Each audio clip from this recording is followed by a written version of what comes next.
continuar con lo de la estructura del artículo. Entonces, nosotros, ¿de qué ya hablamos? De todo esto, ¿de qué hablamos? De los resultados. ¿Y por qué hablamos primero de los resultados?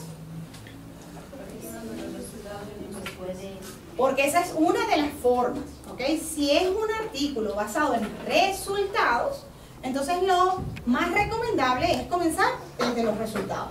Es decir, en base a lo que tengo, yo hago un análisis y veo si lo que tengo, la medición que tenga, o la encuesta que tenga, o los resultados que tenga, después de graficarlos, después de ver si tienen alguna tendencia, de ver si se acumulan de alguna manera, entonces yo procedo a tabularlos y lo que habíamos hablado, ¿no? A sacar algunas ideas principales, a ver si puedo llegar a alguna conclusión, y en base a eso decido si tengo o no tengo material suficiente para escribir mi artículo, ¿ok? Esa era la manera de comenzar con los artículos que eran de resultados. A pesar de que habíamos hablado todo un poco, nos concentramos en los resultados. La idea ahora es que nosotros tenemos que seguir avanzando.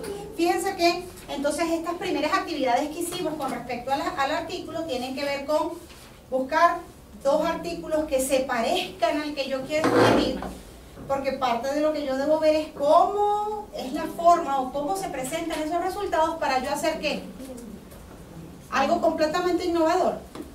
Lo siguiente, entonces, en lo que nos vamos a concentrar es en materiales y métodos. Ok, entonces, en la parte de materiales y métodos, para mí, es la parte más sencilla.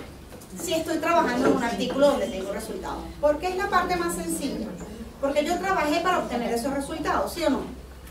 Y para obtener esos resultados yo tomé una medición, hice unos ensayos, hice unas encuestas, hice unas preguntas, valoré algo. Pero yo tuve que haber seguido una metodología o tuve que haber seguido una serie de pasos mediante los cuales yo obtuve esos resultados, ¿sí? La metodología es eso, es ordenar esa información, es crear como una especie de protocolo mediante el cual, siguiéndolo paso a paso, entonces yo voy a obtener esos resultados. ¿Ok? Entonces para mí la metodología es la más sencilla porque ahí no hay mucho que inventar, es describir de la forma más práctica que se pueda cómo cualquier persona podría replicar el trabajo que yo hice, es decir, hacer lo mismo para obtener los mismos resultados. Fíjense que dice que debe permitir la réplica, bien sea de la experimentación o de la encuesta que hayan hecho, le debe aportar credibilidad a los resultados. ¿Por qué? Porque si yo dije que fui a tomar una medición de un cierto tipo y en los materiales y métodos no hay ningún instrumento que permita esa medición, ya la persona puede empezar a sospechar que hay algo raro, ¿no? ¿Sí? Entonces, tiene que haber como una concordancia muy cercana entre los resultados que yo estoy presentando y que la metodología que yo presente sustente que es factible obtener esos resultados. ¿Ok? Entonces, por eso hablamos de aportar credibilidad. Luego, ese es el deber ser, ¿sí? ¿Se acuerdan que aquí siempre hablamos de que una cosa es lo que dice como debe ser y otra cosa es lo que se acostumbre? Porque nos va a pasar a nosotros muchas veces que vamos a querer tomar una investigación que ya está hecha, que nos parece interesante, vamos a aplicar la metodología y no nos van a dar los resultados. Porque lo que en realidad ocurre es que se obvia o se oculta información. ¿Por qué? Porque mucha gente en realidad no quiere que tú repliques sus resultados. Correcto, no es la idea, sino que ocultan información. Otra forma de ocultar información es, por ejemplo, citar métodos que de alguna manera están inaccesibles. Bien sea porque son pagados o porque están en un idioma, por ejemplo, están en ruso o están en chino. Entonces, de alguna manera eso nos hace inaccesible la fuente de la información. Porque muchas veces, si mi metodología no es innovadora, yo básicamente digo, yo usé la metodología de Pedro, ¿ok? Y a esa metodología yo le agregué este parámetro y le quité este en función de ¿ok? Ese cambio que yo le hice. Pero básicamente yo no vuelvo a describir toda la metodología de Pedro. Entonces, ¿cuál es mi única forma de averiguar qué hizo el señor? Tengo que tener acceso al paper de Pedro para saber qué hizo. Entonces, esa es una de las maneras de ocultar. Entonces, sí se acostumbra a no colocar la metodología completa, pero sin embargo hay muchas veces que sí la vamos a obtener. Y la idea o el deber ser es que nosotros sí la publiquemos. O sea, que la metodología sí me permite llegar a esos resultados. Luego, ¿cómo se organiza esta sección? Mi recomendación normalmente es hacer un listado, inicialmente partir de un listado, que puede estar numerado, 1, 2, 3, 4, 5, donde lo más importante es que esa numeración se describa los pasos de forma cronológica. Es decir, desde lo que hice inicialmente y de la forma en que van apareciendo los pasos que yo doy para obtener los resultados, sea de forma cronológica, o sea, en el orden en que hay que hacerlo. Fíjense que hay varias recomendaciones prácticas. Cómo utilizar encabezados similares a la de resultados. Acuérdense que queremos aportar credibilidad. Entonces, en ese aportar credibilidad, si yo tengo dividido los resultados en 5 partes, tiene mucho sentido que esta sección describa cómo llegar a cada uno. O si mis resultados están divididos en 8 tablas, que yo describa cómo se obtienen los resultados de esas 8 tablas. Entonces se deben usar encabezados similares. Es muy importante, como ya lo habíamos visto con la parte de los resultados, siempre usar frases introductorias. El tiempo verbal generalmente son formas pasivas. Esto ya lo habíamos hablado porque estábamos hablando regularmente de un trabajo que ya se realizó. Si ya tenemos resultados y estamos diciendo cómo los obtuvimos, esto está y las formas activas, que son más directas, se evitan. Y fíjense que otra vez hablamos de la inmodestia. ¿Se acuerdan que habíamos dicho que habían verbos que había que tratar de evitar, ¿no? Como se demostró, no íbamos a decir eso, sino que íbamos a decir, bueno, bajo estas circunstancias y con estos parámetros y en la población donde se trabajó, los resultados indican, ¿ok?, que eso es bien distinto a se demostró, porque ya para demostrar tenemos que tener población, tenemos que tener muestras, tenemos que tener estadística, y a veces nuestros trabajos tienen ciertas debilidades en esas áreas. Entonces tenemos que cuidarnos y moderar la forma en que decimos las cosas.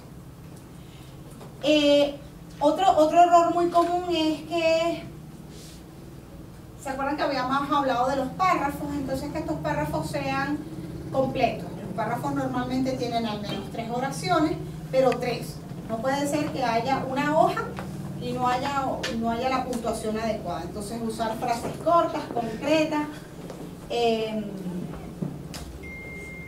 Y otra cosa que también se ve mucho es lo de situar el verbo y el sujeto muy distante. Es decir, yo estoy calificando, por ejemplo, a una persona y el calificativo lo coloco en un sector del párrafo y la población o la muestra en otro. Entonces eso hace que se dificulte. Recordamos que hablamos de que en el proceso editorial era importante la redacción, la ortografía, ¿ok? Entonces eso sería con respecto a los materiales impresos. Viene ahora, y como les vuelvo a mencionar, para mí esta es la parte más fácil.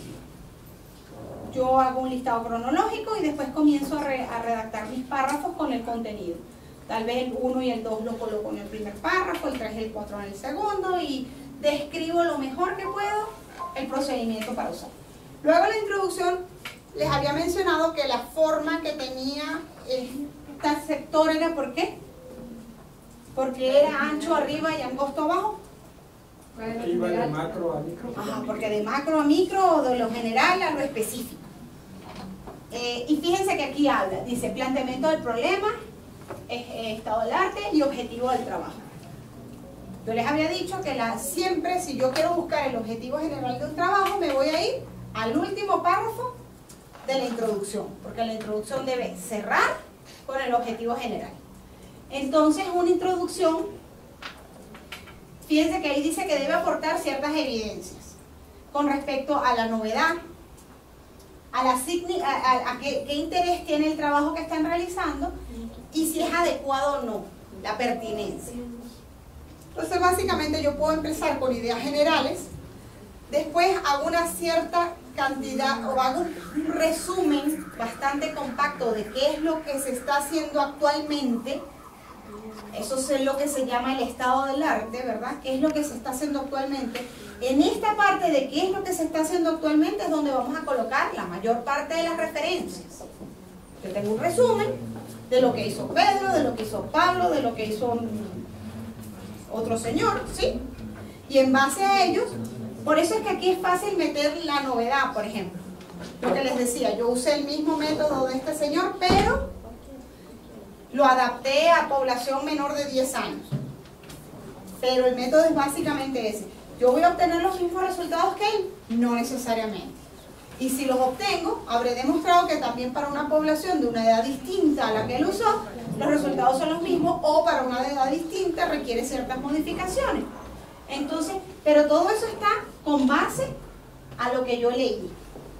Entonces, debo hacer mucho hincapié en cuál es la novedad y debo cerrar el área, la sección de introducción. La clausura de la sección de introducción es el objetivo general. Es decir, en base a todo lo que yo les expliqué, haciendo las modificaciones que ya dije, el objetivo es pues determinar si el método funciona en niños menores de 10 años. ¿Ok? El objetivo general. Y ahí, por ejemplo, si eso forma parte de un proyecto de investigación más amplio, es el lugar para colocarlo. Es decir, queremos demostrar si esto funciona en base como la primera etapa del proyecto de investigación en el cual se quiere determinar si el peso del bolso influye en el dolor de espalda. Y aclaramos que lo que yo estoy haciendo es una parte de un proyecto de investigación. Eso puede ir en ese párrafo de cierre de la introducción. Entonces tenemos que vamos de afirmaciones genéricas, hablamos del conocimiento actual. Esta parte es importante también, presentar los vacíos existentes. Porque si yo revisé varios artículos y yo me di cuenta que que hay una cierta tendencia, pero que en esa tendencia, por ejemplo, no se toma en cuenta el género, y a mí me parece que tomar en cuenta el género podría traer algunas modificaciones, yo puedo presentar una debilidad en esos trabajos que se va a convertir en la fortaleza del mío. ¿Ok? De alguna manera es como buscar qué le falta a un trabajo y trabajar en eso. ¿Ok? Aportar algo. ¿Okay? Porque en base a una debilidad que yo detecto en un trabajo que ya se ha hecho o en una serie de trabajos que se vienen haciendo. Describir los objetivos, y fíjense que al final aparece como opcional destacar la utilidad o el beneficio, que era lo que yo les decía. Esta parte opcional puede ser, por ejemplo, vincularlo a un proyecto de investigación más amplio que el que se está planteando o que los resultados que se están presentando ahí, y explicar que eso es parte de algo más grande que se está realizando.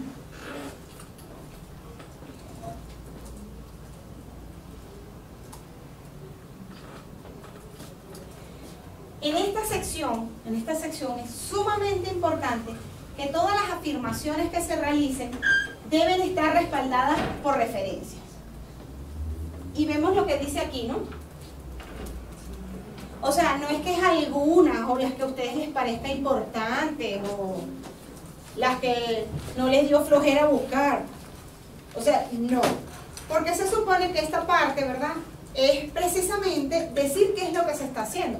Pero yo no puedo decir, y en el mundo actualmente se está haciendo gran cantidad de estudios para ver si el peso del morral del niño le da dolor de espalda, y poner un punto. ¿Y cuáles son la gran cantidad? Dame una muestra, ponme un paper de revisión, ponme 5 trabajos, porque tú me estás diciendo que eso es una realidad, que eso se está haciendo. ¿Y cómo lo sabes? Tuviste que haber leído varios papers que decían lo mismo. Entonces, todas las ideas aquí tienen que estar sólidamente respaldadas con referencias. Entonces, aquí este no es un lugar para poner su opinión. Para eso vamos a tener secciones como la discusión o el análisis de los resultados, donde ustedes pueden ponerse creativos. En esta sección, todo lo que yo diga debe tener un respaldo. ¿Ok? Y esto es muy importante porque esta es una de las correcciones que seguro les van a hacer cuando envíen un artículo. O sea, ¿por qué usted dice esto? ¿De dónde lo sacó? ¿En base a qué usted supone esto? ¿Ok? Entonces, todas esas cosas tener muy en cuenta que deben ir siempre referenciadas. ¿Qué tipo de referencias? Bueno, pueden ser artículos, libros, tesis, patentes, normas, boletines, documentos legales, ¿ok? Pero en todo caso las ideas deben venir de alguna parte y estar sustentadas por esa referencia. Luego hay dos formas de realizar estas citas. Mi recomendación es que en un artículo se utilice o una o la otra, por aquello de la uniformidad, ¿ok? Porque si usamos las dos, me parece a mí, por lo menos a mí que soy cuadrada, me parece que es mejor cuando escogemos un color y nos quedamos con ese color que cuando armamos un arco iris. Entonces aquí, por ejemplo, está la implícita y la explícita. ¿Sí se puede entonces citar boletines informativos de prensa? Por supuesto. Lo que pasa es que la parte, por ejemplo, de prensa es mucho mejor hacerla con base a un dato físico de una hemeroteca que con links virtuales, porque muchas veces va a ocurrir que cuando tú mandas el artículo, ellos chequean todas las referencias y es muy posible que dentro de 4, 5 o 6 meses esa referencia de internet no esté disponible. Y entonces en ese caso eso te lo van a quitar, porque eso no es permanente en el tiempo. En cambio, si tú haces cita a un periódico y indicas cómo obtener esa noticia de ese periódico, porque tú puedes hacerlo doble, pues, o sea, el código en la hemeroteca, por ejemplo, y el link en internet, disponible en, ¿ok? Pero ustedes van a ver que todas las normativas, APA, IEEE, todas, ¿ok? Todas tienen una forma de citar libros, una forma de citar artículos de prensa, una forma de citar páginas web, una forma de citar artículos científicos de revistas, de congresos. O sea, todas las normas son muy específicas de cómo se debe referenciar.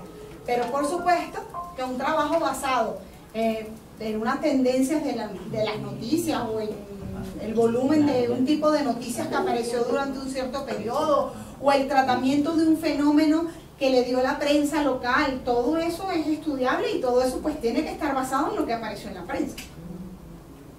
¿Okay? Entonces, ajá. ¿Qué tan recomendable es? A veces aquí es muy escaso de ciertos sectores tener datos estadísticos, por ejemplo, o el número de población o el número de ciertas empresas. Pero existen los casos que en algunas revistas, por ejemplo, Líderes, ¿sí?, que es una revista de acá, ellos lo ponen. Entonces, ¿es fiable esa información? A mí me ha tocado usar el censo de acá. Y el censo no está actualizado. El censo es de 2010.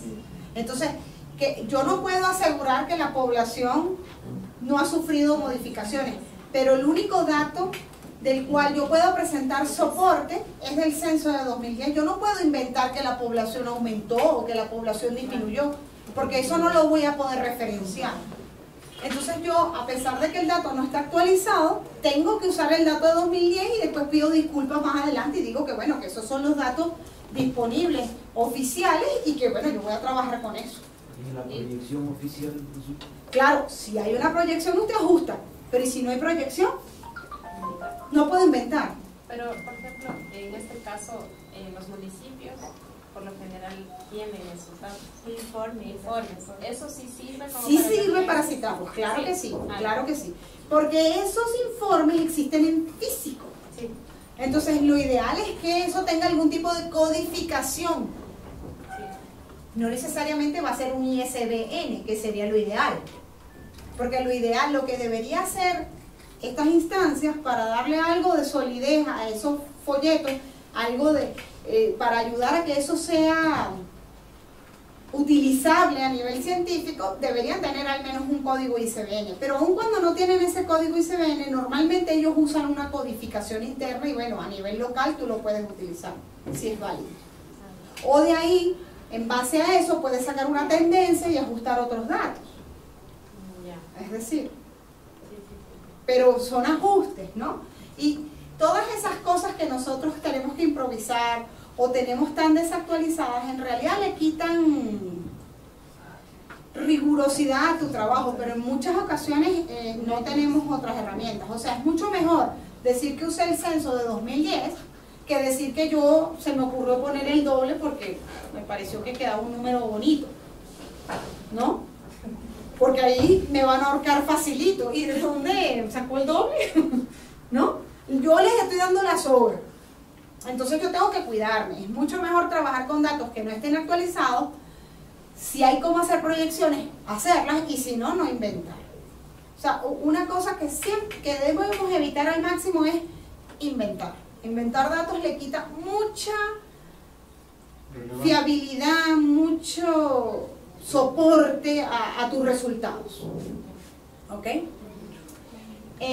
Pero fíjense, boletines y reportes informativos es una forma. Entonces, si es implícita o directa, yo hago énfasis en la información y no en el autor. Es decir, yo hablo, por ejemplo, de una tendencia.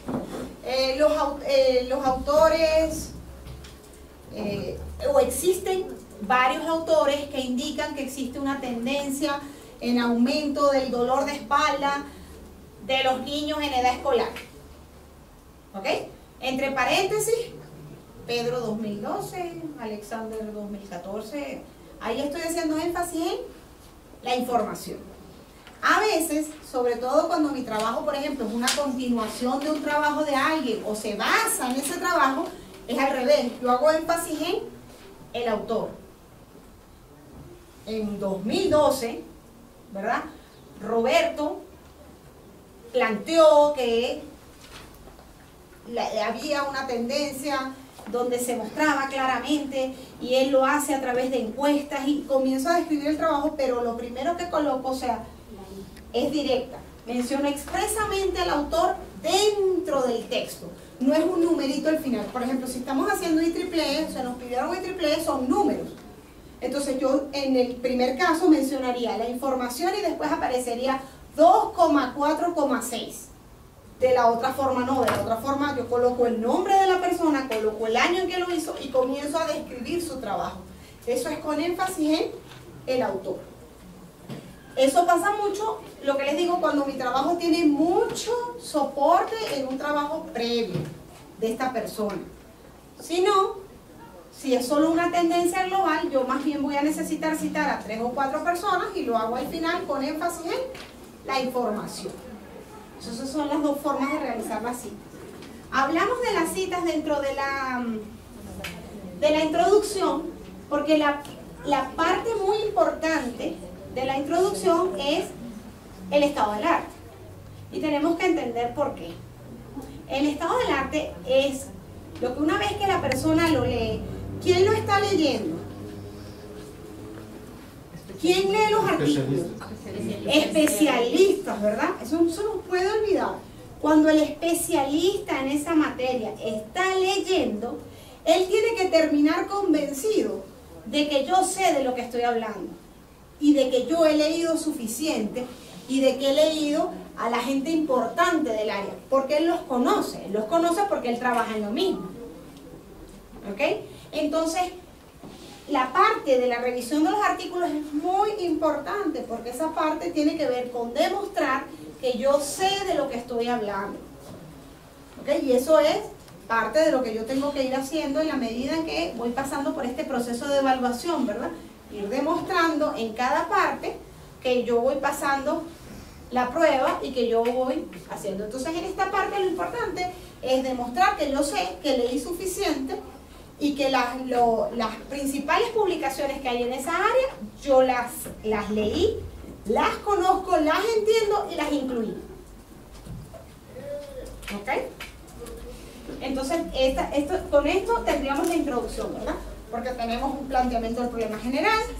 Esta parte muy importante que es cómo voy a incluir todas esas referencias bibliográficas para darle soporte a mi idea y para demostrar que sé.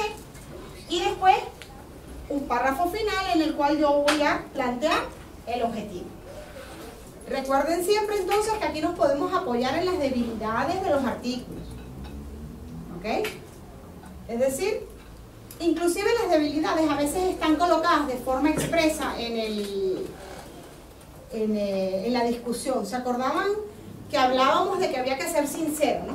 Y de que yo al final podía ser sincero y podía decir que este trabajo tiene estas limitaciones.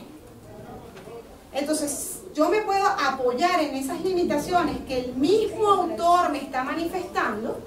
Por ejemplo, él puede decir, por falta de tiempo, por falta de presupuesto, esto se realizó solamente en niños de 9 y 10 años. Pero yo puedo decir, oye, la verdad que yo tengo más tiempo y tengo más presupuesto y yo puedo aumentar el rango de edad. Pero él mismo me está manifestando que esa es una limitante o una debilidad que él tiene en su trabajo. Entonces, muchas veces esas manifestaciones nos ayudan a encontrar lugares donde incluirnos nosotros y realizar un trabajo. ¿Ok? Por aquello de que hablábamos, no es que tengo que ser el inventor del agua tibia, no. Yo puedo trabajar en cosas que se han desarrollado anteriormente y que han sido desarrolladas pues para un cierto grupo de personas o para un cierto rango de edad o en un cierto territorio. También yo puedo tener desarrollos que se hicieron en el primer mundo, donde por ejemplo todo el mundo tiene acceso a internet, y después yo aplicar eso mismo en una población que tenga un acceso limitado a internet y ver si efectivamente es tan importante o no ese acceso a internet como refleja ese autor. ¿Sí me sigue? Entonces yo puedo utilizar lo mismo que está escrito en los artículos, y como es inevitable leer un montón de ellos, tú vas encontrando lugarcitos donde tú puedes incluir. Ahora vamos a hablar un poco de la parte de la búsqueda de bibliografía, porque en esta parte, estamos claros, tenemos que buscar bibliografía. ¿Ok? Entonces yo les voy a presentar ahora una serie de láminas donde ustedes van a ver que tienen links. Eso cuando tengan la presentación van a ver que con pulsar sobre el link los direcciones. Entonces hay repositorios digitales, bases de datos científicas, bases de datos referenciales y bases de datos de patentes, marcas y propiedad intelectual. Todo depende de qué estamos trabajando. Por ejemplo, en el caso de ingeniería y de la gente que está dedicada al desarrollo de equipos o al desarrollo de máquinas, entonces esta parte es muy importante. Porque las cosas que están patentadas son diseños que ya están hechos y yo puedo trabajar sobre ellos. Pero todo es patentable. Es decir, un paso de baile es patentable. ¿Ok? Una metodología es patentable. Una combinación de cosas es patentable. Entonces hay muchas cosas que son patentables y eso hace que esto pueda tener más utilidad para lo que yo lo he usado. Lo mío siempre ha sido buscar dispositivos, pues, cosas que han sido inventadas para solucionar algún problema, para abrir una lata, para apagar un incendio a cierta distancia, para todo hay desarrollo. Entonces, en cuanto a los repositorios digitales, fíjense que aquí tenemos, estos son mundiales y estos son regionales. Fíjense que aquí dice Ecuador y por ejemplo dice que está el de la UTA. El de la UTA, por ejemplo, los va a llevar al repositorio digital de la universidad. ¿A qué tengo acceso yo en el repositorio digital de la universidad? ¿Qué se imaginan ustedes que hay ahí? Tesis. Por ejemplo, están las tesis. y deberían estar las tesis de pregrado y las tesis de posgrado.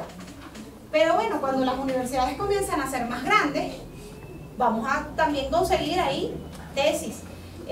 Si las universidades inclusive dan hasta el grado de doctor, ustedes van a conseguir ahí también las tesis doctorales. ¿Ok? Entonces, estas son bases de datos que tienen que ver con eso, o con bases de datos que tienen los países. Por ejemplo, hay muchos países que toman todas estas bases de datos de todas las universidades y son ellos quienes las administran.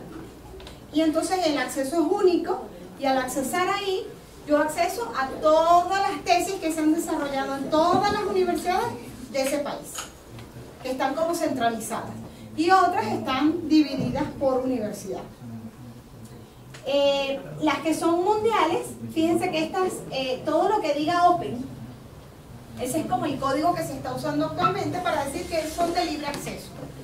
Las cosas que son Open, quiere decir que no me van a cobrar por bajar el artículo.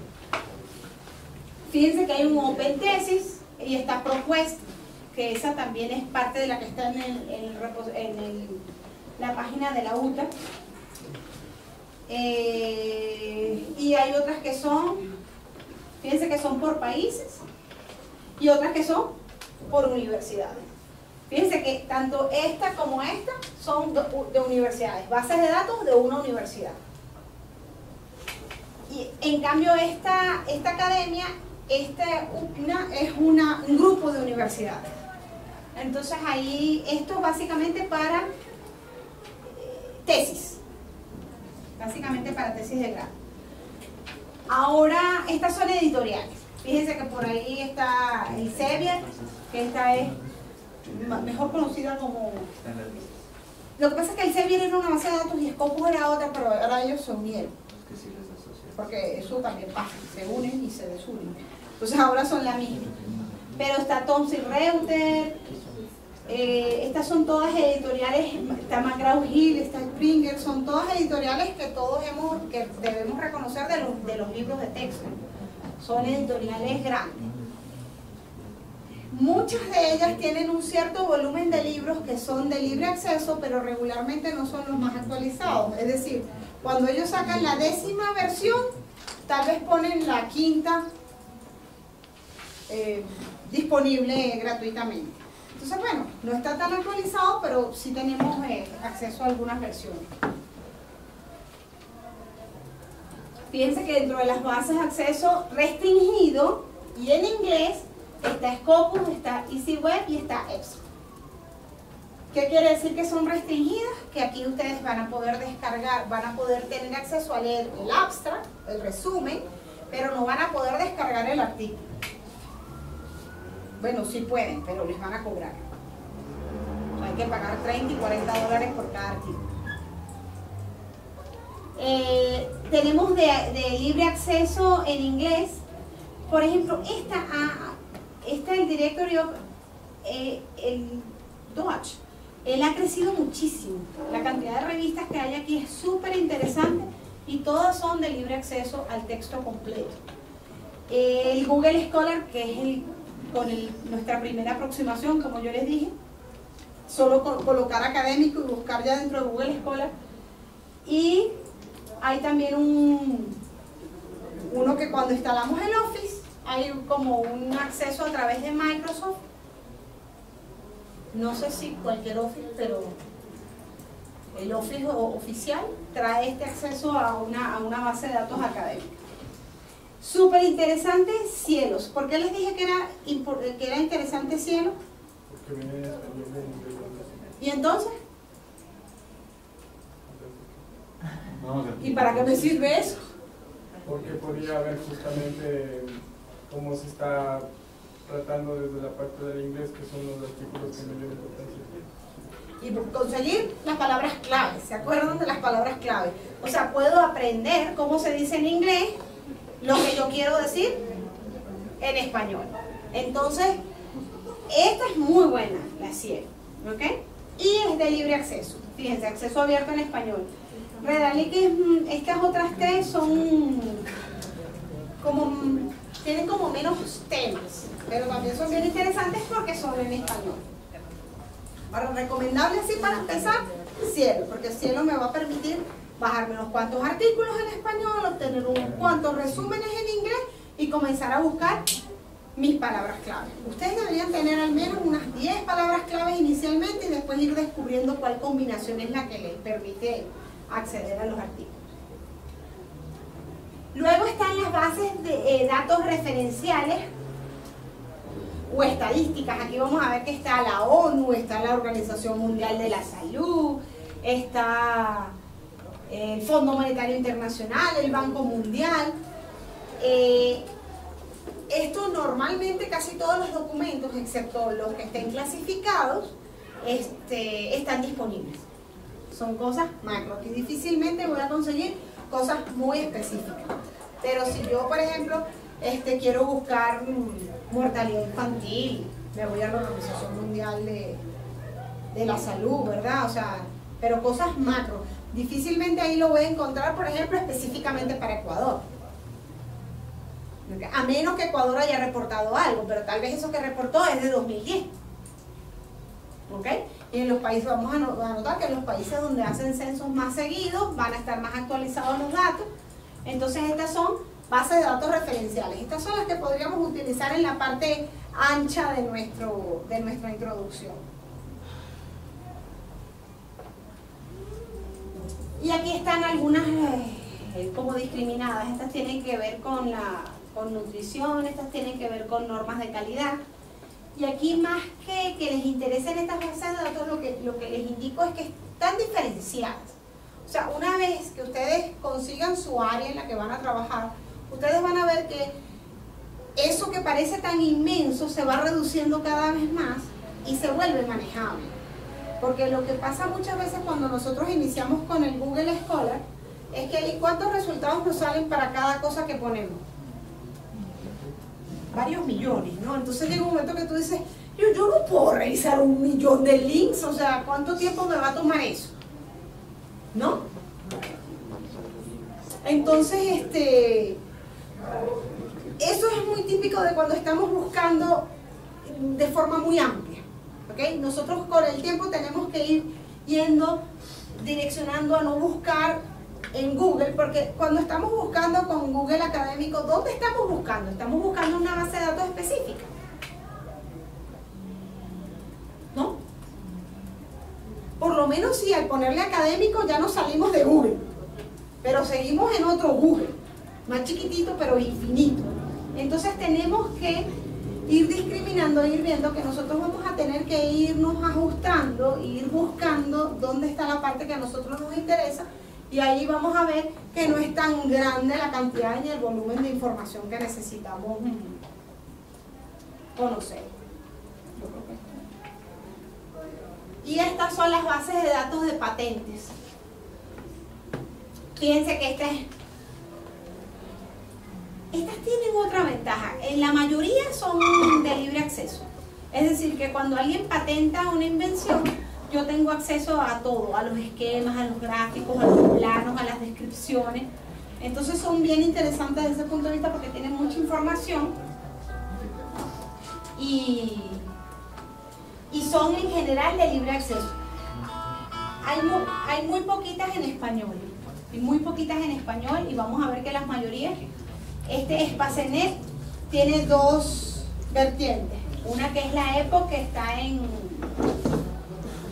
inglés, y la de América Latina y España, que de hecho la página, si ustedes se meten van a ver que es la misma Spacenet, pero varía unas letras al final, y esas letras al final es lo que indica que les va a dar solo lo que está en español y lo que está en inglés, pero esta lo hace porque es española.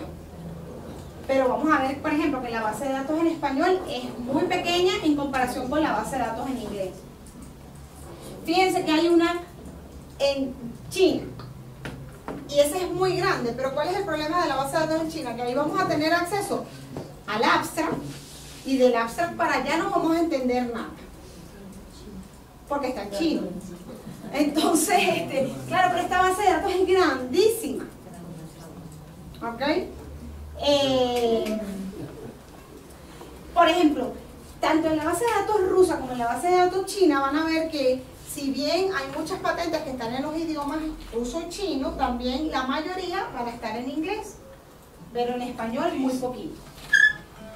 Entonces, la idea de esto es que tal vez no está tan direccionado a lo que ustedes necesitan, pero sí la idea es mostrarles que no es tan grande, que se pueden ir enfocando en sus temas, que en la medida en que vayan conociendo las fuentes típicas de lo que ustedes están investigando, ese mundo infinito se va a volver más manejable, y que nunca olviden lo que les dije en la primera clase.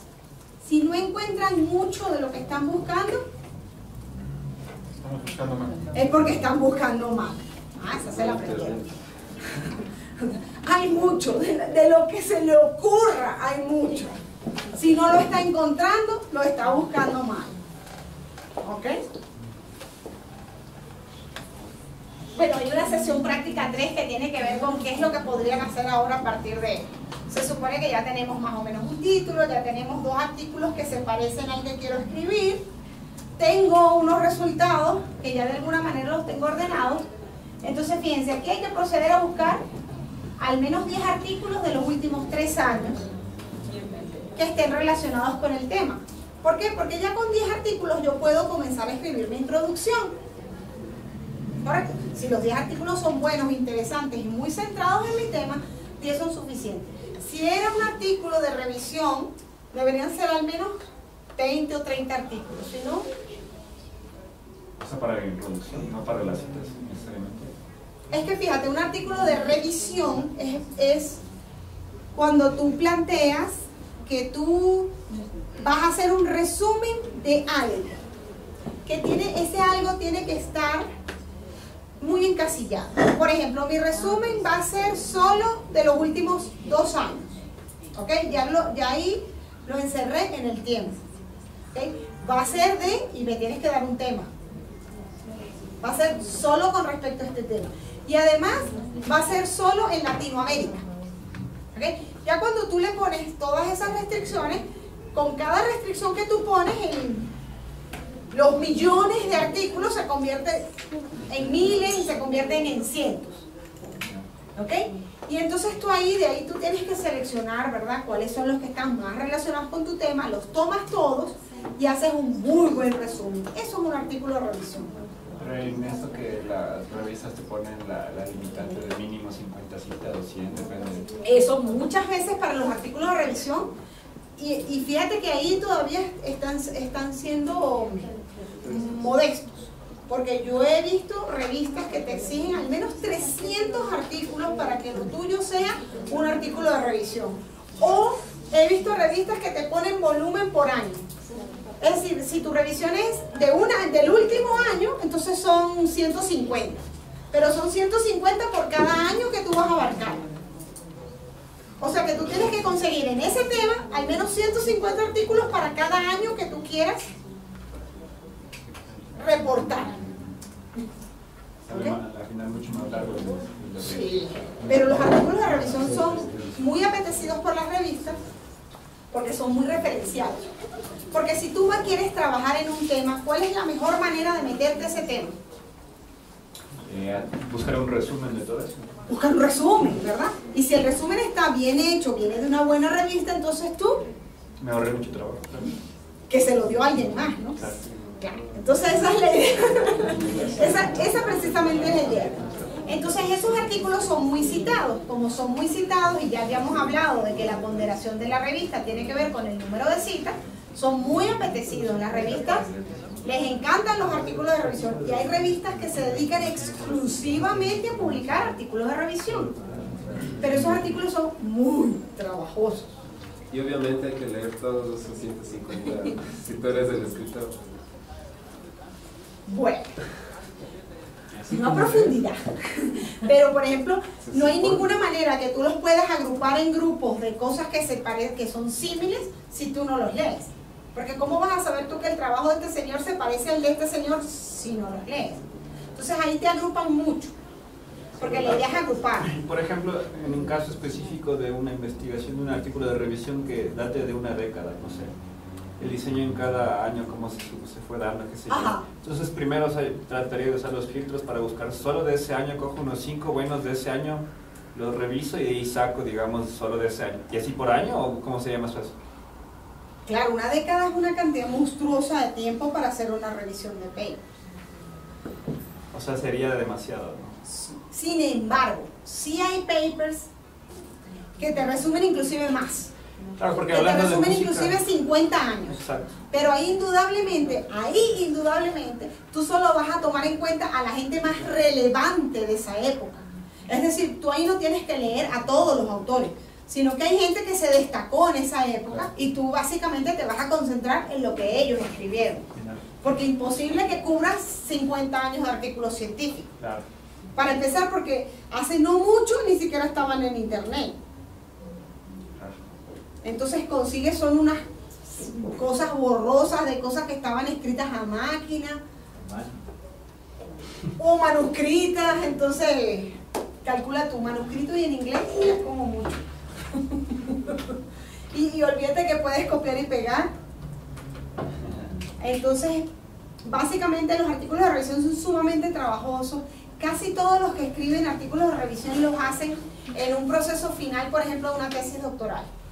Porque digamos que durante un doctorado tú estás 4 o 5 años leyendo y leyendo y leyendo y leyendo y leyendo.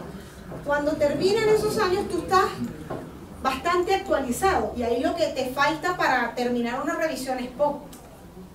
Pero empezar una revisión buena desde cero es una empresa de mucho tiempo. No es algo que te va a salir en unos meses.